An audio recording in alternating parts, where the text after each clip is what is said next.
It was supposed to be just another morning at the hospital until a black doctor, still in her white coat, was stopped, doubted, and handcuffed in front of her own patients. The words cut deep. "You don't belong here." But what no one knew was that she wasn't just any doctor. She was a federal agent, and this moment would expose everything the hospital had tried to hide. This is the story of how humiliation turned into history. And if you want more powerful stories like this, go ahead and subscribe. That helps us keep bringing them to light. 8:42 a.m., St. Mary's Hospital. VIP wing. The automatic doors breathed her in like a lung and shut behind her with a soft hydraulic sigh. For a half second, Dr. Naomi Pierce stood in the cool wash of air as it sealed, listening to the layered sounds that made a hospital feel alive. The remote trilling of a monitor, the clipped bootsteps of someone in a hurry 2 corridors away, the whisper wheeze of an oxygen machine, the coffee bitter laugh from the nurse's station. People called hospitals sterile, but they weren't. They were noisy, messy, deeply human machines whose moving parts were fear and hope. Naomi adjusted the sleeve of her white coat, as if it were a uniform and armor both. The fabric was freshly pressed, the stitching immaculate, the nameplate Dr. Naomi Pierce catching a ribbon of light and throwing it back along the polished tile. In her leather bag, a stethoscope, a slim file folder of anonymized case summaries, a notebook frayed at the corners, and a phone vibrating sporadically with silent notifications. She ignored them for now. Today's work required full attention. She moved like someone accustomed to getting where she was going. Her gait was straight, neither hurried nor hesitant. Anyone watching only casually would think, veteran physician, already late for rounds. Anyone watching closely, really watching, might notice the way her eyes scanned doorframes, exit signs, and the pattern of cameras mounted at discrete angles along the ceiling. She filed the placements away the way other people memorized roads.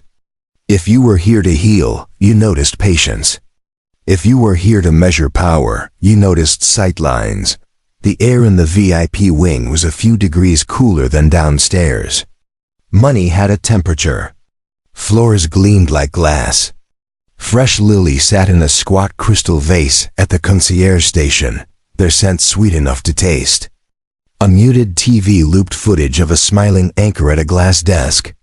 A passerby might have called it calm. Naomi had learned to hear the hairline cracks beneath that calm. "Hold the elevator," someone called behind her. She stepped forward, pressed the button. The elevator doors split with a polished slide. She felt the shift before she heard the voice in tension crossing the space like heat. "Hold it right there." She turned. The man who stepped into her path was thick through the shoulders with the stillness of someone used to blocking doorways. His badge read Bradley Security, and the look on his face said he believed the job title conferred every authority he would need today. "This wing's restricted," he said. "Authorized personnel only." Naomi kept her expression neutral. Even tone, even breathing. "I'm authorized," she said. "I'm heading to room 1203. He didn't glance at the elevator panel. Didn't ask for a department or service line. His eyes dropped immediately to her coat, her skin, her nameplate. "Let me see your ID." She handed him her badge. He flipped it, tested the plastic edge with his thumb, tilted it under the fluorescent light like a jeweler checking for flaws. His mouth twisted into a half-smile that wasn't a smile. "This looks cheap," he said. "Where'd you buy it?" "St. Mary's issued it," Naomi said. "I started in March." She made her voice as plain as glass.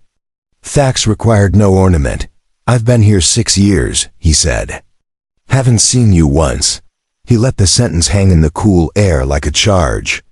"You look more like a nurse. Maybe housekeeping."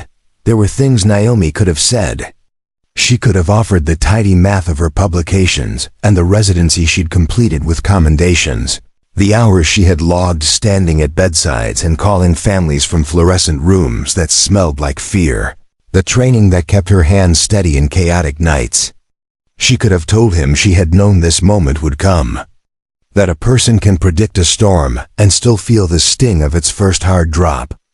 That a white coat will not warm you if a man has already decided you don't belong inside it. Instead, she inhaled once and felt the air land in her lungs like a decision. "Please step aside," she said. "You giving me orders?" His tone sharpened, but what hummed underneath wasn't anger so much as delight, like someone discovering a new lever to pull. "No," she said. "I'm asking you to do your job. Protect the patients, not your assumptions." His eyes glittered. "I'll decide what my job is." A middle-aged couple rounded the corner carrying a bouquet, the woman's cardigan draped around her shoulders like worry. They saw the way Bradley's body filled the doorway. They saw the black woman in the white coat. The husband's phone floated up almost reflexively, the camera eye opening like a second gaze. People said the internet had made us voyeurs. Naomi believed it had made witnesses. The elevator chimed and began to close. Bradley reached past her and pressed the button with the heel of his hand, as if to prove the panel listened only to him. The doors slid back open like a held breath. "Where exactly are you heading?" He said, "Who's your attending?" Naomi said, "I don't have time to brief security on my schedule." "A patient is waiting." Bradley's mouth curled. The lily on the desk released another vein of sweetness. The corridor smelled like expensive flowers and something sour behind it. He snapped his fingers twice, an impatient sound adults used on children. "ID," he repeated. "Now," she passed it again. He turned the badge edge to edge, glanced at the hologram and the microprint as if he knew what he was looking for. "Fake," he said. "Hospital doesn't issue these." The couple with the bouquet took another step back to widen the frame in the husband's camera. The woman whispered into the tiny microphone as if confiding in a friend. "They're holding up a black doctor. Right here. VIP wing." The live view counter ticked upward. A few hundred. A few thousand. Comments blinked like blinking lights on a monitor, first to trickle. Then a steady stream. Naomi reached into her coat pocket and withdrew a key on a slim silver ring. The head was etched with the hospital's logo, a pattern of it unmistakable to anyone who'd ever worked upstairs. "Office room 318, she said. "If you need proof." Bradley didn't look at the key. His eyes stayed on her face, as if the answer to his test were hidden there. "Keys can be copied, stolen." The words came quick, practiced. He'd used them before, probably on other people who looked like her. "Call the supervisor," Naomi said. "Or concierge. Or the VIP desk. Someone who knows the staff." Bradley rocked on his heels and smiled finally. He'd reached a decision and seemed pleased with himself for having reached it. "No," he said. "I'll call the cops." That was the moment the hallway shifted. Naomi felt it as surely as a change in barometric pressure. Somewhere down the corridor, the heart monitor beep accelerated and then steadied again. A nurse glanced up from a chart, took in the tableau, and looked back down. Other faces turned in record time, the way audiences do in courtrooms just after the surprise witness rises. "You're obstructing the physician," Naomi said. She kept her voice level. She had learned years ago that temper did the work of other people's narratives. Calm forced them to speak their own. "White coat doesn't make you legit," Bradley said. He gripped her ID by its lanyard with 2 fingers and let it dangle like bait. "A lot of people want access to this floor. Patients," she said. "Doctors.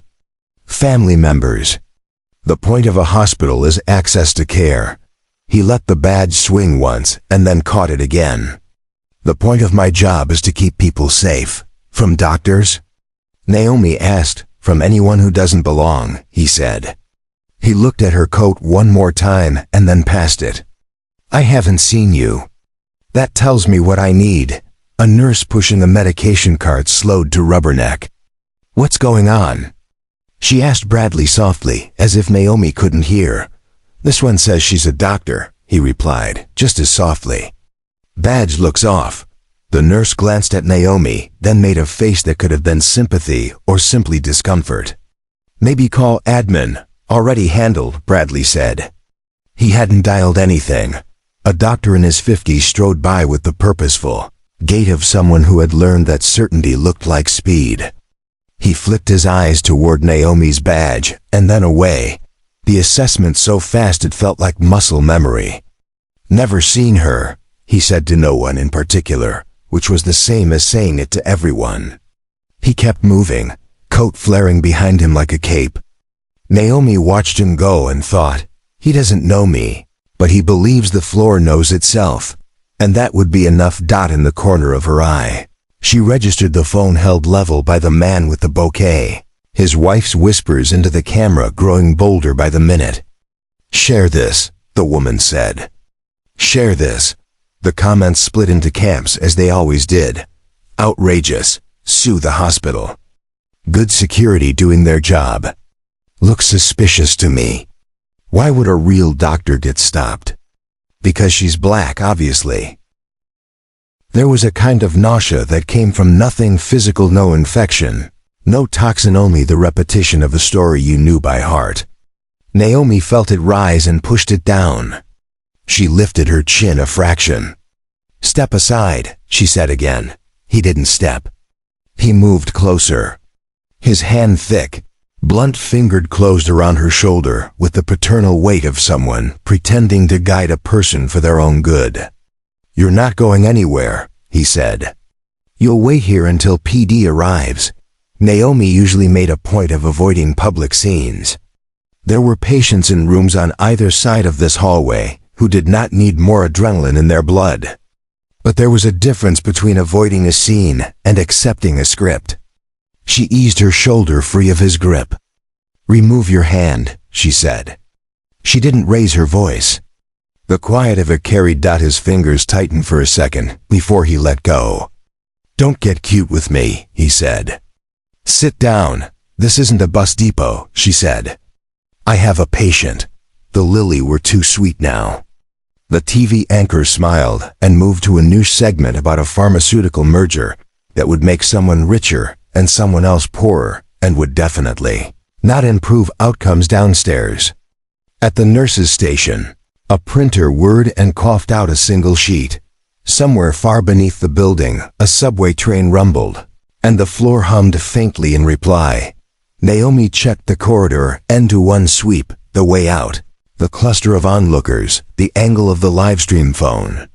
She mentally indexed the faces, the nurse with a crescent moon scar on her wrist, the older doctor who hadn't learned her name, the young transporter leaning against a wall as if gravity had betrayed him, the couple with the bouquet, the wife narrating into the internet as if it were a friend who could finally make a difference, and Bradley, who was already telling himself a story about protecting the hospital from a threat that looked like her. "Call your supervisor," she repeated. "Or call VIP, they will confirm." Bradley tapped the radio clip to his shoulder, an empty gesture. The channel was quiet. "We'll wait for the police." "You're wasting time," she said. "A patient is waiting." "Then they can wait," he said, as if this solved the moral equation. The thing about power was that it reorganized the math of urgency. People became variables, outcomes moved decimal places. Naomi's phone pulsed in her bag. She knew the cadence of that vibration, the way a mother knows a child's cough in a crowded room. She didn't reach for it. "I am not your training scenario," she said. "I'm a physician. You're a person without clearance standing where you shouldn't." Bradley said. Naomi held his gaze. "You shouldn't be the one to decide who belongs. That's all I do," he said, proud. "All day," she could have said. "That's the problem." She didn't. She pulled a small card holder from her pocket and slid out a business card, not the kind most attendings carried. It was heavier stock, federal seal raised like a coin. She didn't hand it to him. She let him see it from a respectful distance, an offering he could consider without touching. "Call this number," she said. "Ask for confirmation," he snorted. Anyone can print a seal. He wasn't wrong. That was the trouble with coming to a test with the answer already circled in red. You could hold up a mirror and be told you'd brought a trick. She slid the card back into the case as if she'd simply folded a thought away for later. The man with the bouquet, his name was Raul. She would learn later, whispered, "This is insane." And his wife Marta kept her phone level. The view counter ticked upward again. 3,000 gives 6,500, gives 9,200. A local news anchor would later say the video caught fire. Naomi preferred the older phrase her grandmother used. Caught light. A door opened down the hall. A little boy pushed the door with the flat of his palm and peered out. He was 5, hair stuck at odd angles from sleep, 4-line feathering from a taped spot in the crook of his arm. His mother, eyes lined with a whole night's worth of unslept hours, reached to pull him back gently. "Come here, baby," she murmured. He ignored the tug the way children do when the world has presented something interesting. He stared at the white coat with pure certainty. "Are you the doctor?" he asked Naomi. Naomi smiled without showing teeth, a soft quirk at the edge of her mouth that always felt more honest. "Yes," she said. "I am," Bradley snorted. "Back in the room," he told the boy, too harsh, and the boy recoiled. His mother gathered him in with wordless dignity. Naomi shot Bradley a look, warning, not pleading. He shrugged. "My corridor," his eyes said. "My rules." Naomi's phone vibrated again, this time a different rhythm. She slid the bag zipper 2 inches and glanced down. The screen flashed a name that turned the air electric. Deputy Director Hayes, U.S. Department of Health and Human Services. She knew how fast this could tip from inconvenient to irreversible. She also knew what this moment was for. Bradley saw the blue glow and snatched the phone like a referee, ripping a ball from a player he didn't trust. "No outside calls," he said reflexively, and then, noticing the caller ID, his mouth curled. "Oh good," he added. "We'll clear it up with your boss." He thumbed the speaker button. The line connected cleanly, no delay, no static. The institutional quality of a secure call riding on a backbone of bandwidth reserved for people whose decisions could move money or men. "Yeah," Bradley said, voice loud enough for anyone within 20 feet to hear. "We've detained a woman impersonating a doctor. If you want to bail her out, meet us at the station." There was a pause long enough to hear the small sounds, someone breathing on the other end. A computer key clicked lightly. A door soft closing in an office with carpet. Then a voice like a straight edge. "This is the United States Department of Health and Human Services," the voice said. "Put Assistant Director Naomi Pierce on the line. Now." The corridor went as still as a photograph. Marta's livestream counter leapt 20,000 and then higher. Comments exploded, overlapping. The screen a scroll of shock and vindication and pure, ugly disbelief. "She's federal? No way, this is staged.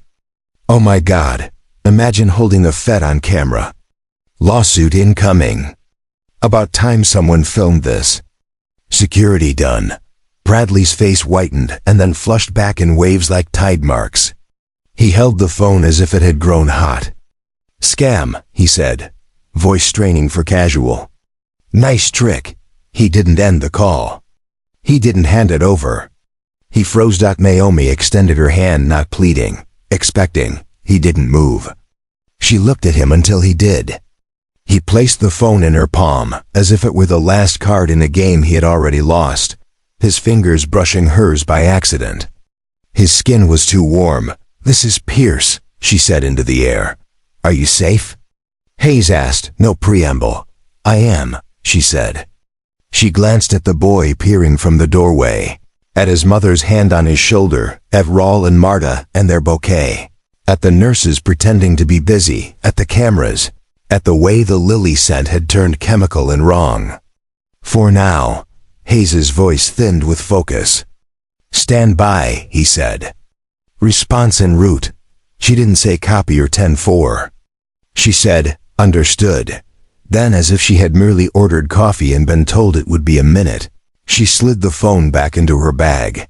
Bradley stared at her as if she had just executed a conjuring trick in his corridor. She watched comprehension fight denial across his face and lose. Regroup and lose again. You just made a mistake you can't undo, she told him quietly. Are you threatening me? He snapped. He was louder again. Loudness felt like safety. No, Naomi said. I'm giving you a chance. He didn't ask what chance. He looked like a man who would never ask. Sirens stitched the air outside, first the distant thread, then the velvet of it close. Tires bit at concrete. Doors slammed. In the reflection of the elevator's brushed steel panel, Naomi watched the front lobby erupt like a shaken snow globe. People turning, heads lifting, a motion too synchronized to be random. She didn't need to see the SUVs to know exactly how many there were. Footsteps, the disciplined kind. The corridor breathed in as 3 agents in dark suits ghosted into view. Quiet the way power can be when it doesn't need to announce itself. They dispersed without instruction, one to the elevator, one to the stairwell, one to the concierge desk. Like ink finding the lines of a map. Behind them came Deputy Director Hayes, tall enough that fluorescent light haloed his hair. He wore authority the way some men wear tailored coats without effort, as if cut precisely to fit. He lifted a leather folio in one hand as if it weighed nothing, and flipped it open to display credentials. Release her, he said, voice low but final. It carried regardless. Now, Bradley swallowed. His hands found each other at his waist, pressed into a neat clasp like a boy in church. He didn't move. Hayes's eyes ice when he needed them to be flicked to the badge on Bradley's chest and then to the camera phones. He pitched his voice for the room and the microphones. This is Assistant Director Naomi Pierce, Civil Rights Division, HHS. She's on official assignment. The words detonated politely. Rawls' shoulders dropped. Marta's breath hitched. The audio caught it. The nurse with the crescent scar whispered, "Oh," and covered her mouth. The little boy said brightly, to no one and everyone, "I knew she was the doctor." Down the corridor, the older physician who dismissed her earlier froze, then made a show of a chart he hadn't been holding a second ago. The way people reach for props when asked to improvise. Naomi didn't smile. The thing about vindication was that it is a poor antidote to humiliation. The thing about truth is that it arrives too late to keep you from having been doubted. Hayes angled the folio so the nearest camera caught the federal seal head-on flattened gold under fluorescent light, the eagle so crisp you could count the feathers. He closed it with a small click that sounded like a lock. "We'll be conducting our work here," he said. "Cooperation is required." Bradley blinked, found his voice, and aimed it at a different target. "She set me up," he said, the syllables tumbling out too fast. Naomi turned to him. "I walked down a hallway," she said. "Everything else was your choice." The boy's mother stepped forward half a step, and then pulled herself back. Her eyes moved between Naomi and Bradley as if recalibrating which person in this corridor was dangerous and which one was safe. When she looked at Naomi, the relief there felt like its own weight.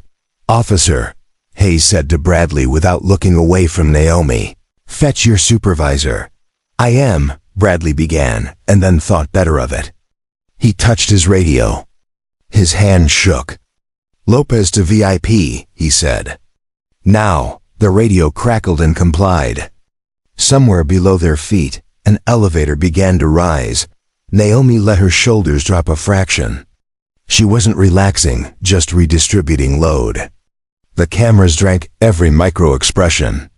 She felt herself become a figure and made peace with it.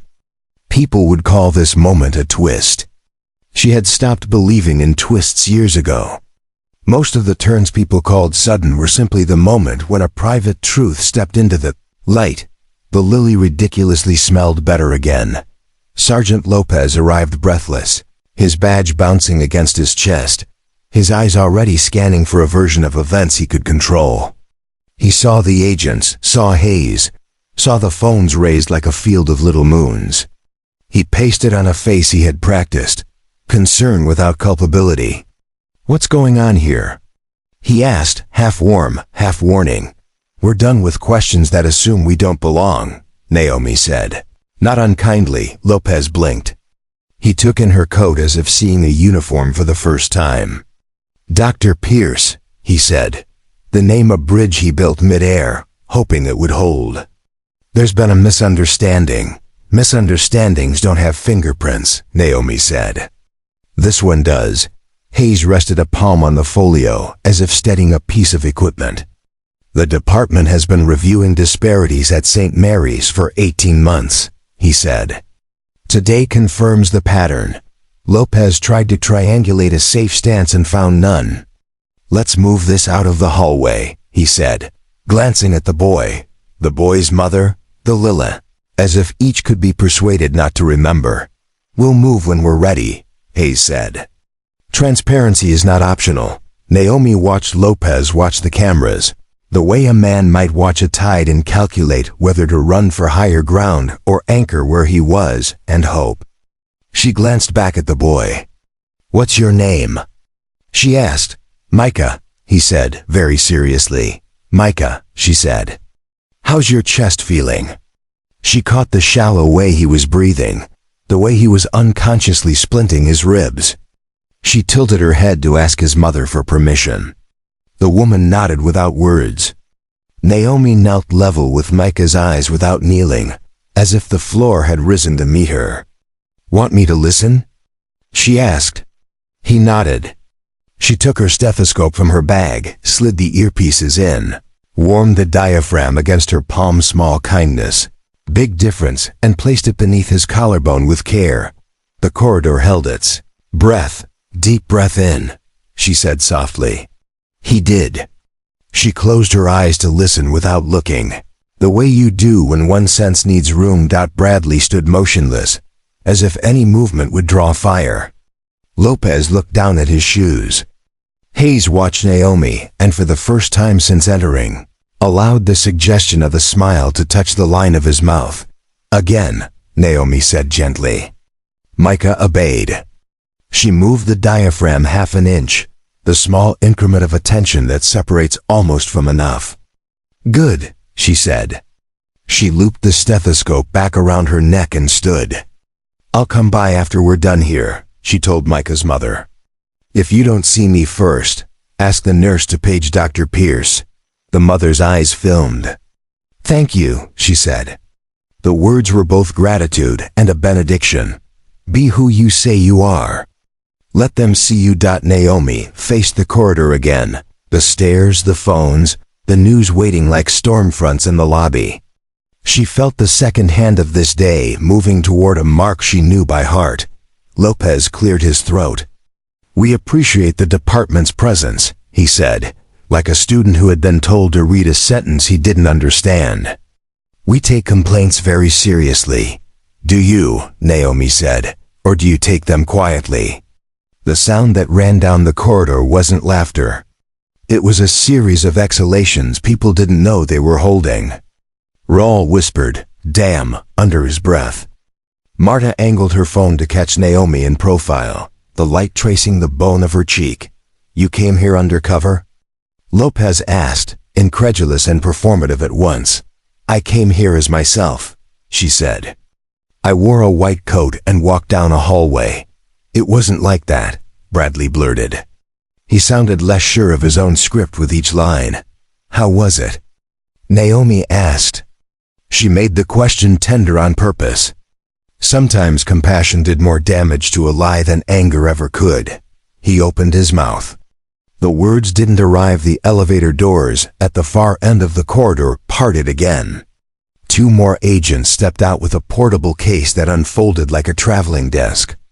One mounted a small camera on a chest rig and adjusted the lens, not to capture what the phones were already getting, but to record with the dead steady clarity of official evidence.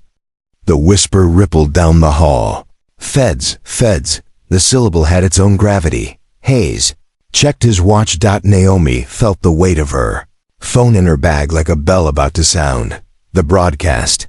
On the muted TV switched to a live shot of St. Mary's front lawn.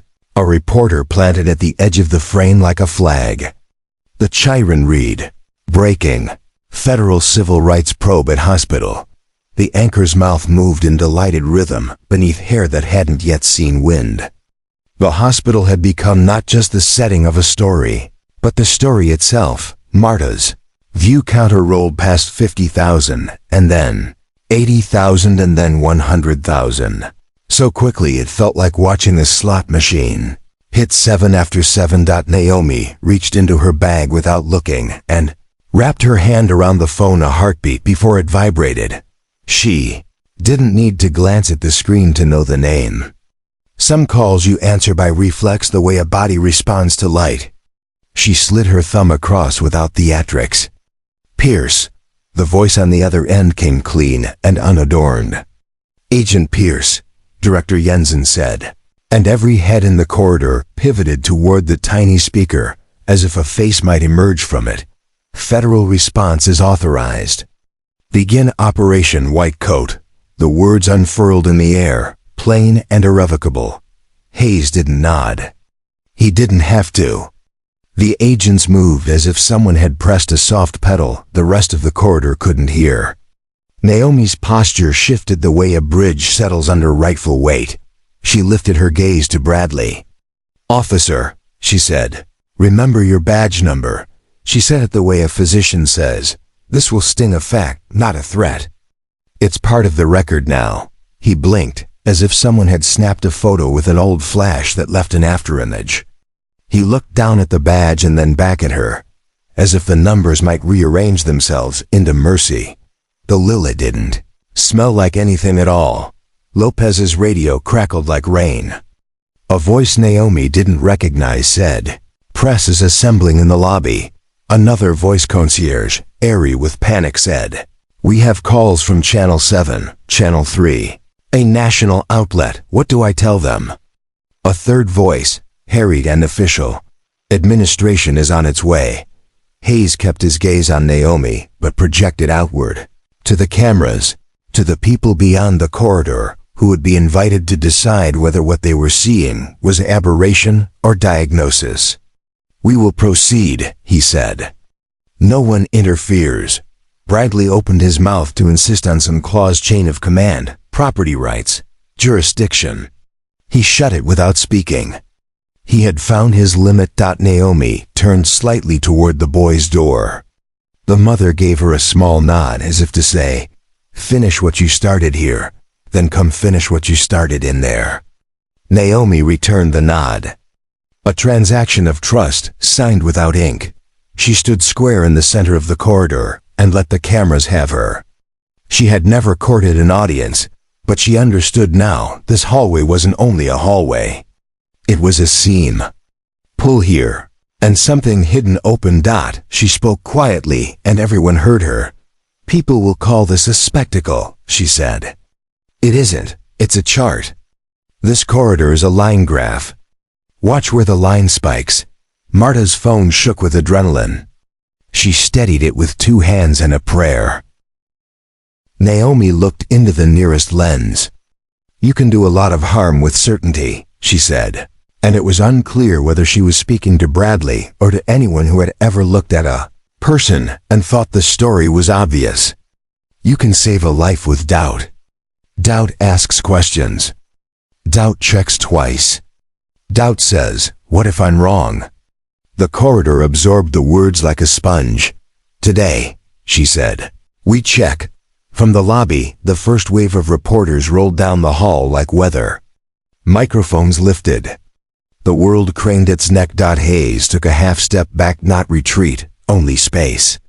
He had seen what happened when women did their jobs in rooms full of eyes. Sometimes the most powerful thing a man in authority can do is stop standing in the way of the view. Bradley slid along the wall inch by inch until his shoulder blade met the cold corner hard enough to make him wince. Lopez looked like a man recalculating his next 5 years, one policy at a time. The boy Micah whispered, "Mom, look," and his mother said, "I see, baby," and there was a note in her voice that Naomi had heard hundreds of times in hundreds of rooms. the tone people use when a door they didn't know existed has just swung open. Naomi rolled her shoulders once, as if settling into a coat that had always been hers, and allowed herself a second to feel the ache she'd been carrying since the moment Bradley said housekeeping. The ache did not diminish her. It witnessed her. She lifted her chin a millimeter, the smallest flag, and met the day. The first. Reporters arrived like storm chasers. Their cameras already live, microphones bristling with network logos. The sound of footsteps, shouts, and equipment cases on wheels echoed through the sterile corridor. An alien rhythm in a place built for whispers. Naomi felt the air shift. What had been a confrontation between one security guard and one physician was now something else entirely. Theater, courtroom, battlefield. Deputy Director Hayes didn't flinch. He raised a hand just once, and his agents expanded outward, an invisible cordon between Naomi and the gathering press. Phones lifted higher. Raul and Marta clung to the edge of the scene, their live stream counter rolling past 120,000. Bradley tried to square his shoulders, but the wall behind him swallowed the gesture. Sweat beaded on his forehead. His certainty had been his weapon, and certainty didn't survive this kind of light. Is she really FBI? One reporter shouted, forgetting acronyms, forgetting context. The word hung in the air, FBI. Wrong department, but close enough for a headline. Hayes corrected without raising his voice. Assistant Director Pierce. Civil Rights Division, HHS. Here on official assignment. The microphones jerked closer, like sunflowers seeking heat. Naomi spoke before anyone could twist it. Her tone was measured, carrying like a hymn. This morning, I walked into my place of work. Within minutes, I was detained by hospital security. My identification was called fake. My coat was called a costume. I was told I didn't belong. A murmur rippled through the crowd. Cameras caught the stillness on her face.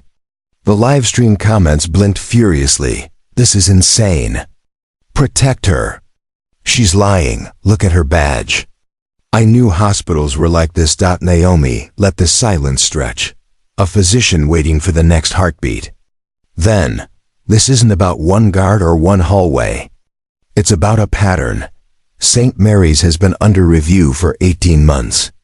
What happened to me in 10 minutes happens to patients every day. And they don't all have a camera watching. Bradley barked a laugh that sounded like breaking glass. You set me up. He shouted, desperate, his voice cracking against the cameras. You wanted this. You wanted to make me look. Look how? Naomi asked. Her voice was gentle, almost pitying. The words clotted in his throat. His eyes darted to the boy peeking from his doorway, to Marta's phone, to the reporters already typing half his sentence into headlines. He didn't finish. Hayes stepped in. Officer Bradley, you detained a federal agent in the performance of her duties. That fact is not in dispute. What happens next is on the record. Bradley's jaw clenched so hard his cheek twitched. He looked like a man drowning, reaching for a rope that wasn't there. Sergeant Lopez cleared his throat, trying to carve out authority. Deputy Director, if we could step into administration offices. No, Hayes cut him off. This stays public. Transparency is essential. Nurses clustered at the station, some whispering, others frozen. A young resident half hidden behind a chart mouthed, "Oh my God." The older physician who had dismissed Naomi earlier kept his back turned, as though walls could erase memory. From room 1203, Micah's mother stepped forward, her son clinging to her hand. She's our doctor, the woman said firmly, her voice carrying down the corridor. She was the only one who listened to us yesterday. You tried to stop her. The sentence landed like a gavel. Reporters pivoted, microphones tilting toward the woman. Hayes gave her a nod of respect. Naomi's chest tightened, not with fear, but with something heavier, the weight of testimony. Hayes opened his folio, sliding out a packet of papers dense with numbers. He held it up so the cameras could see the charts, the graphs, the sharp lines rising where they shouldn't. St. Mary's ranks in the 96th percentile nationwide for racial disparities in care, he said. Patients of color here wait longer for treatment. They receive fewer diagnostic tests. They're more likely to be labeled non-compliant. These aren't isolated stories. They are measurable, systemic patterns. Gasps murmured through the press pool. Marta's livestream counter ticked past 180,00. Naomi added, "What you saw this morning is what too many patients feel when they ask for care. Disbelief, dismissal, delay. My white coat didn't protect me. Imagine what happens to those without one." The elevator pinged again. Out stepped Ellen McCarthy, chief administrator. Pearls clutched at her throat like a talisman. She plastered on a smile that cracked at the edges. "Assistant Director Pierce," she said too brightly. "If only we'd known you were coming, we'd have rolled out the red carpet." Naomi didn't move. "You knew I was coming. You didn't know it would look like this," McCarthy faltered. Reporters surged closer. "St. Mary's has always prioritized patient safety." "Safety?" Naomi interrupted. "Tell that to the mothers waiting 8 hours for their children to be seen. To the stroke patients sent home with aspirin. To the families who bury their dead while you deny it's a pattern." The corridor vibrated with the weight of her words. Even Bradley, pressed against the wall, had no rebuttal. Hayes's voice was calm, final. "St. Mary's is now under federal order. You will either accept a consent decree for immediate reform or face a full federal takeover. Those are the choices." McCarthy's pearls clicked softly as her hand trembled. Outside, news helicopters hovered. The lobby swarmed with patients, visitors, and staff pressing against glass. Inside, Naomi looked directly into a cluster of cameras. Bias in medicine isn't just offensive, it's deadly. And today, in this hallway, the curtain lifted. The world is watching. The livestream counter burst past. 200,000. Hashtag stacked like falling dominoes. Hashtag white coat justice. Hashtag Operation White Coat. Hashtag healing without bias. Bradley slid down the wall until he was sitting on the polished floor, his badge glinting uselessly in the fluorescent light. Lopez pressed his lips together, the picture of a man who'd lost command of his own fortress. McCarthy's smile had evaporated, replaced by something close to fear, and Naomi still, centered, coat shining under the lights, stood exactly where she had been when it all began. But the ground beneath her had changed. This was no longer just a corridor. It was a courtroom. It was history. They cleared a path through the press to the nearest boardroom long table. High-backed chairs, a view of the city skyline hazed by morning light. But the glass walls weren't privacy. They were a stage. Cameras pressed against the panes. Livestream still running. Naomi sat at the head of the table, her white coat a banner. Hayes stood at her right shoulder, the folio open before him like scripture. Across sat Administrator Ellen McCarthy, flanked by hospital attorneys in navy suits who looked like they'd aged 10 years since walking through the door. Bradley wasn't in the room. 2 agents had escorted him to his side office, though the microphones outside still picked up his muffled protests. Lopez lingered near the door, caught between loyalty to his staff and the sinking weight of federal presence. The tension was surgical, sharp enough to cut. Hayes laid out photographs, reports, spreadsheets. Each one landed like a scalpel against the polished wood. "Case 1, he said. Latina mother, 3 hours in triage with a child wheezing from asthma. White family arriving later, seen first. Case 2, black veteran, chest pain. Sent home with antacids. Returned in cardiac arrest the next morning. Case 3, Somali refugee. Dismissed as non-English compliant. Stroke untreated for 6 hours. He didn't raise his voice. He didn't need to. The data screened for him. McCarthy clasped her pearls so tightly they left imprints. These are tragic incidents, but they don't represent our hospital as a whole. Naomi leaned forward, her eyes locked on McCarthy's. That's what patterns are. Not one tragedy. A repetition. A reporter from Channel 7 managed to wedge his microphone through the cracked door. Miss McCarthy, do you deny the federal data? On record? McCarthy's eyes darted between her lawyers. One whispered, say nothing. Another whispered, control the narrative. She swallowed. We are committed to improvement. Improvement? Naomi repeated, her voice like steel wrapped in silk. Improvement suggests you've already admitted there's something wrong. Will you? The question hung in the air. The livestream audience swelled. 220,000 gives 250,000. Comments blazed. Don't let her wriggle out. Finally someone holding them accountable. This is theater, not justice. Doctors of color face this every day. Naomi didn't stop at numbers. She reached into her bag, drew out a slim notebook, pages lined with handwriting. These are testimonies, she said. Not statistics. Words from patients who walked out of this building believing their lives didn't matter. She read aloud, voice unflinching. They said I was exaggerating. By the time they checked, my appendix had burst.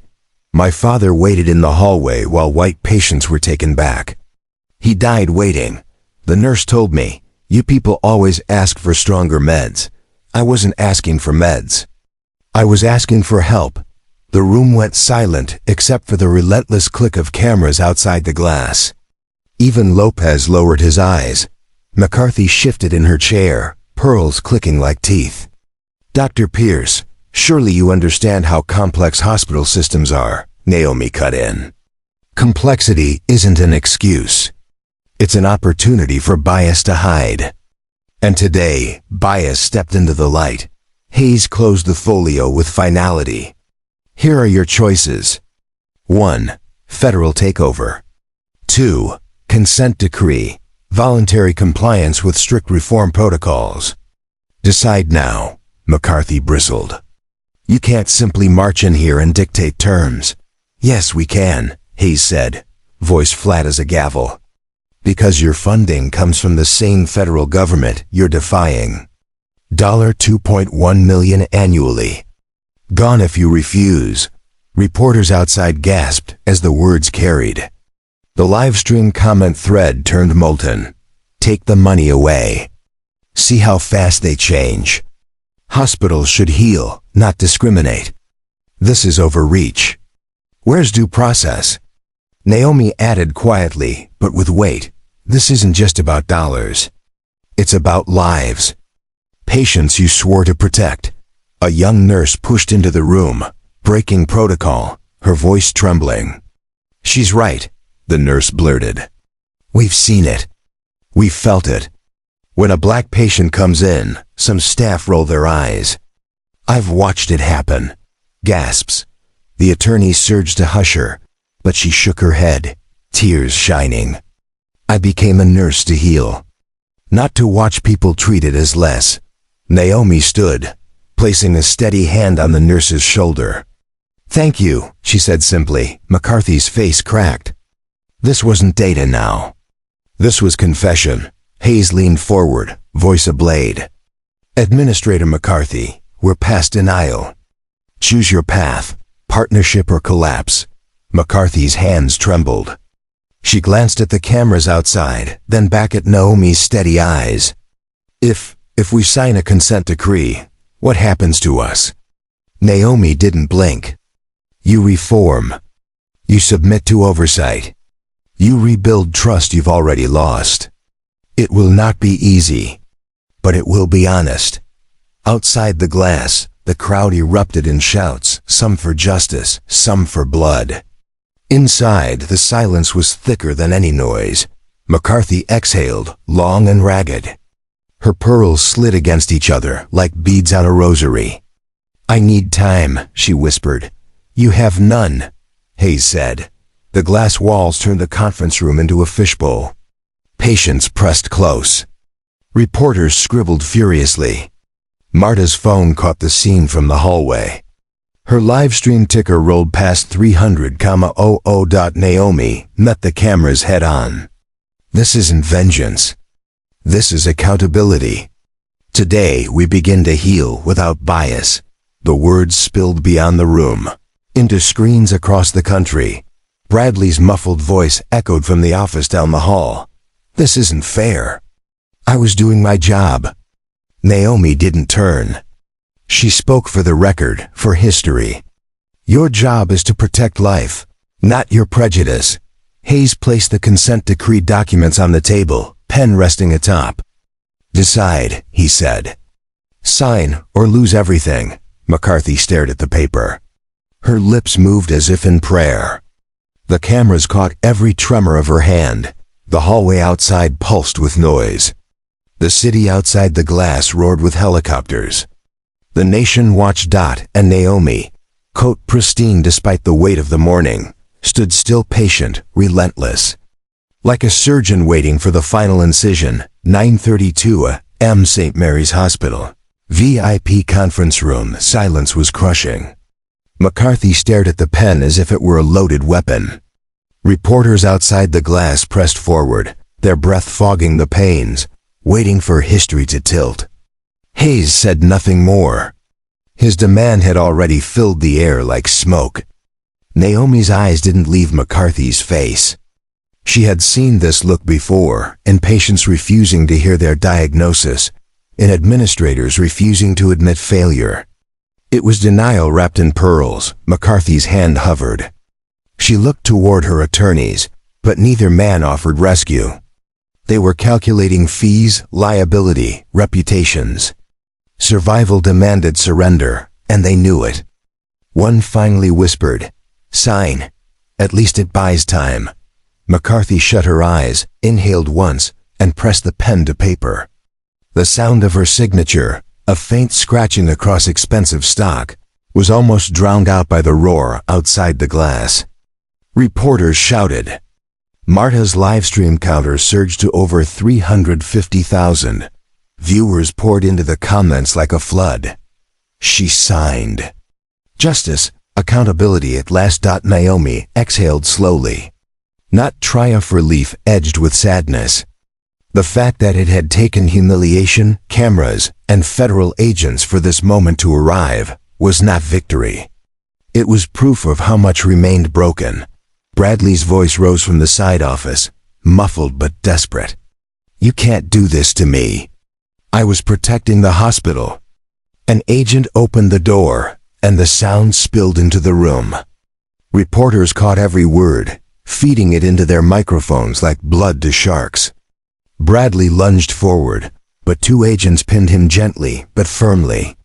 His face, once smug with authority, was crumpled, wet at the corners of his eyes. Naomi turned her head, not unkindly. "Officer Bradley," she said, her voice carrying through the glass and into the hall. "You asked me to wait. You told me I didn't belong. Today, you learned that bias has consequences. Your badge number will not vanish. It is part of the record, and the record doesn't forget." Bradley sagged. The fight drained out of him. For the first time all morning, the hallway felt truly quiet. Even the reporters stopped shouting for a breath, absorbing the weight of her words. Lopez, who had been shifting uneasily by the door, finally spoke. "What happens to us now?" His voice cracked not from fear of losing his badge, but from knowing the foundation under his feet had already crumbled. Hayes closed the folio with a sharp snap. "Now you reform. Federal monitors will oversee this hospital. Every patient chart, every interaction, every complaint will be reviewed. The world is watching, and so are we." McCarthy wiped her palms on her skirt, leaving faint damp patches. "How long?" she whispered. Naomi answered. "As long as it takes to rebuild trust." She rose from her seat, the white coat falling around her like armor. She looked toward the glass wall where patients and families crowded, some with tears in their eyes, some with anger, all with the aching hope that something might change. She lifted her chin just enough that the cameras caught the full weight of her gaze. "This morning, I was told I didn't belong. But I do.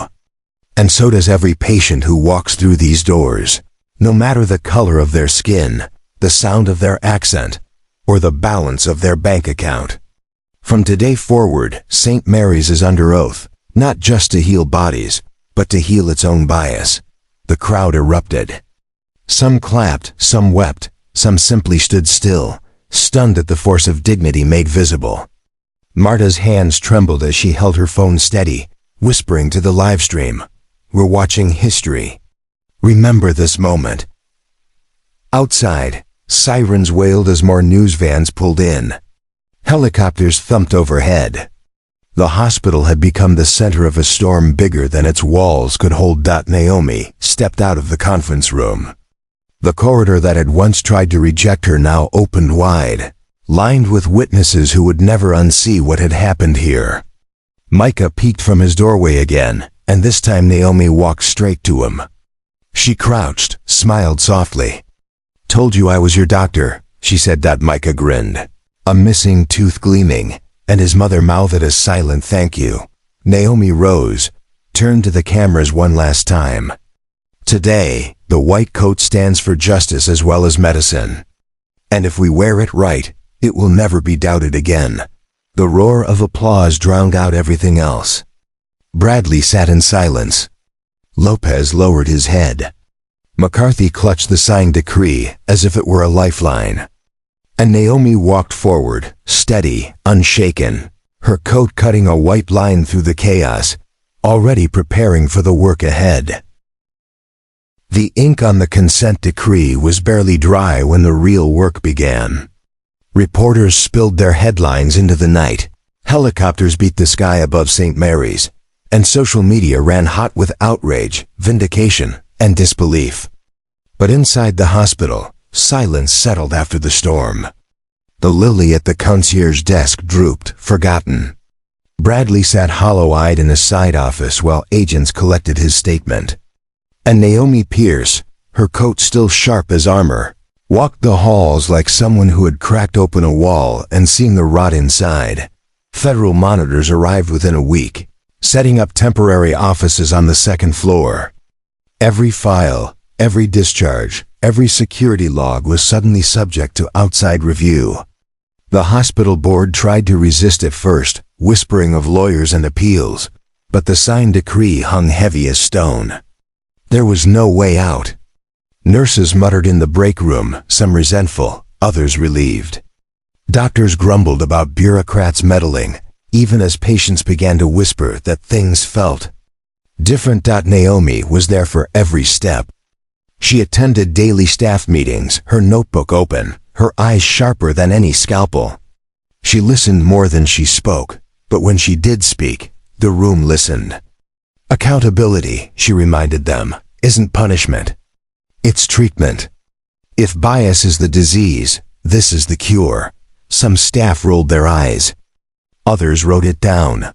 Bradley, suspended without pay, began his court-mandated training and community service. At first he treated it like humiliation, showing up late, arms crossed, muttering about being the scapegoat. But in East Brookhaven, coaching kids at a free clinic, something shifted. The children didn't know his past, didn't care about his badge. They cared that he showed up with basketballs and snacks. Slowly, grudgingly, his walls cracked. "Agent Pierce changed my life," he admitted months later, his voice carrying the ragged edge of someone who had been raised in hate, but no longer wanted to die in it. 6 months passed. The transformation of St. Mary's was measurable, undeniable. Complaints of bias dropped by 74%. Average wait times for patients of color matched those of white patients for the first time in the hospital's history. A new community oversight board held monthly meetings in the very conference room where McCarthy had once clutched her pearls in defiance. Patients showed up, not just to complain, but to participate in shaping care. The lobby bore a new plaque, mounted in bronze, "Healing without bias, under federal consent." Decree. It was both a scar and a promise. Naomi walked those halls daily, no longer undercover, no longer doubted. Families greeted her by name, Patients smiled when they saw her coat. Even staff who had once looked through her now looked at her, some with respect, others with reluctant acceptance, but all with recognition. Bradley finished his 200 hours of training and 100 hours of community service. When he returned to St. Mary's, it was not with the swagger of authority, but with the humility of someone who had been stripped bare. He no longer barked orders. He listened. He no longer assumed. He asked. He told a group of young trainees, "The white coat, the badge, they're supposed to mean protection. I forgot that. Don't make my mistake." Naomi saw him once in the corridor, helping an elderly patient to a chair. Their eyes met. No words passed. But in his nod, she read apology. In her nod back, she gave him permission to keep trying. Beyond Brookhaven, Operation White Coat became more than a hospital decree. The video of Naomi's confrontation had been viewed 12 million times. It was shown in congressional hearings, in medical schools, in police academies. Hashtags had become policy proposals. Within a year, the Federal Police Accountability Act and the Healthcare Equity Reform Act were introduced in Congress, both citing Operation White Coat as precedent. Naomi was promoted to lead the newly created National Office for Healthcare Civil Rights. From her Washington office, she looked out over the Capitol and thought of Micah, the little boy who had asked, "Are you the doctor?" He was her anchor. For him, and for every patient who had been told to wait, she carried the work forward. Her book, Staying Calm in the Storm, An Agent's Guide to Systemic Change, became required reading for hospital administrators and law enforcement leadership alike. In it, she wrote, "True power doesn't always roar. Sometimes it wears a white coat, stays calm, and lets the truth speak for itself." And yet, Naomi knew the work was never finished. Bias was like infection, it could return if vigilance slipped. That was why she ended every speech, every interview with the same words: document everything. When you see injustice, don't just get angry. Get evidence. Back in Brookhaven, Mrs. Carter still lived streamed from her window. Her simple act of recording had sparked a federal investigation, and she had become a local legend, though she never sought the title. She joined the oversight board, her phone always ready, her voice steady. The camera is the new witness. McCarthy eventually resigned, retreating to a consulting job in another state. St. Mary's appointed its first black female administrator, a physician who had once been dismissed herself. The culture shifted, not perfectly, not permanently, but undeniably. On the 6-month anniversary of Operation White Coat, Naomi returned to the VIP wing. Micah was there, stronger now, chasing a balloon down the hall. His mother hugged Naomi with tears in her eyes. "You didn't just treat him," she whispered. "You treated all of us." Naomi smiled, the quiet kind that didn't need cameras. "That's the job," she said. As she walked back down the corridor, reporters again raised their cameras, hoping for another quote, another headline. But Naomi didn't stop. Some stories, she knew, belonged not on screens but in the quiet dignity of changed lives. Still, before she left the building, she paused in the lobby. The bronze plaque caught the morning light. Families read it, some nodding, some snapping photos. Naomi touched the edge of the metal with her fingertips, cool and solid, then looked up into the cameras waiting. "6 months ago, I was told I didn't belong," she said. "Now we've proven everyone belongs. Let's carry that forward here, and everywhere." The applause that rose was not the roar of outrage but the sound of hope, steady, sustained, alive. Outside, the white coat gleamed in the sun. 6 months later, that same hospital no longer turned people away, it became a national model for fairness. Complaints dropped. Trust rose. And the officer who once humiliated her now coaches kids in the very community he once feared. One woman's white coat became a symbol, not just of medicine, but of justice. So remember this: when you see injustice, don't just get angry. Get evidence. because your story might be the one that changes everything. If this touched you, subscribe for more true stories of courage and transformation. Together, we can keep the light shining where others try to keep it dark.